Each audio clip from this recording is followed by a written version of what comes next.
Build lasting client relationships. The secret sauce. You guys know I preach about the long game, right? Building real businesses that last. And you know what's at the heart of every successful business? Relationships. Not just transactions, but real, deep relationships.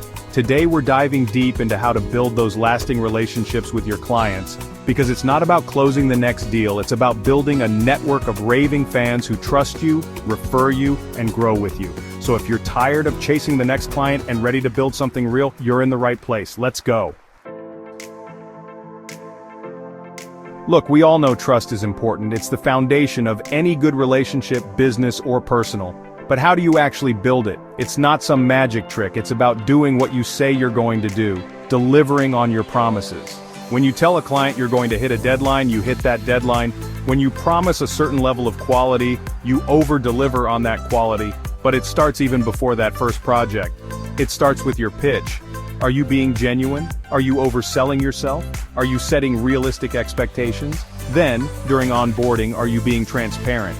Are you clearly communicating what you need from them and what they can expect from you? Trust is built on every interaction, from the first email to the final deliverable. I'm telling you, so many problems, so many headaches could be avoided with simple, clear communication.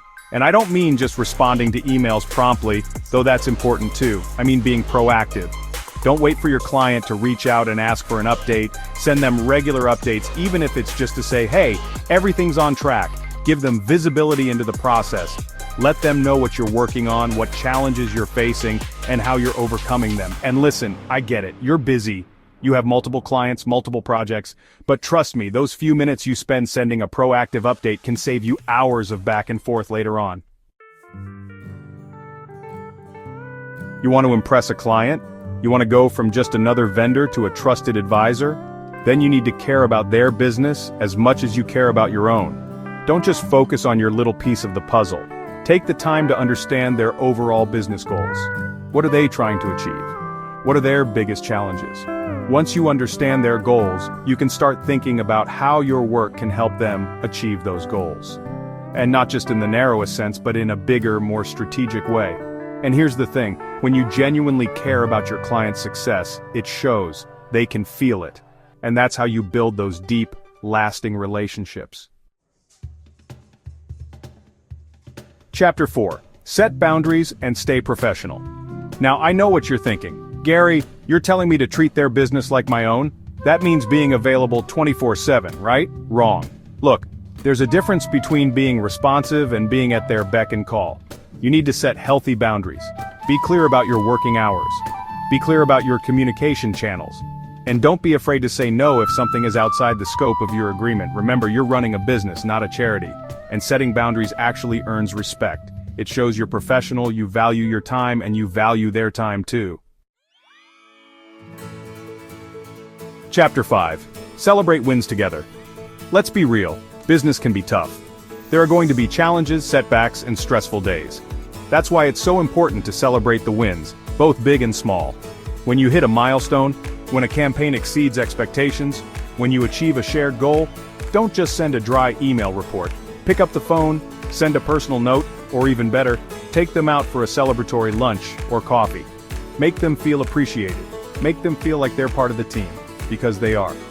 Celebrating wins together strengthens the bond, builds camaraderie, and makes the journey more enjoyable for everyone involved.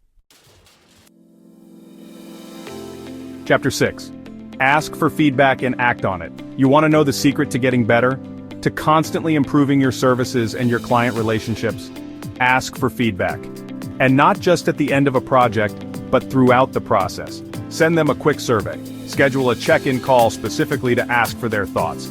And don't just ask, how are we doing? Ask specific questions about what's working, what's not working, and what you can do better. And here's the most important part. Actually act on their feedback. If they raise a concern, address it. If they suggest an improvement, implement it. Showing your clients that you value their input and that you're committed to continuous improvement speaks volumes.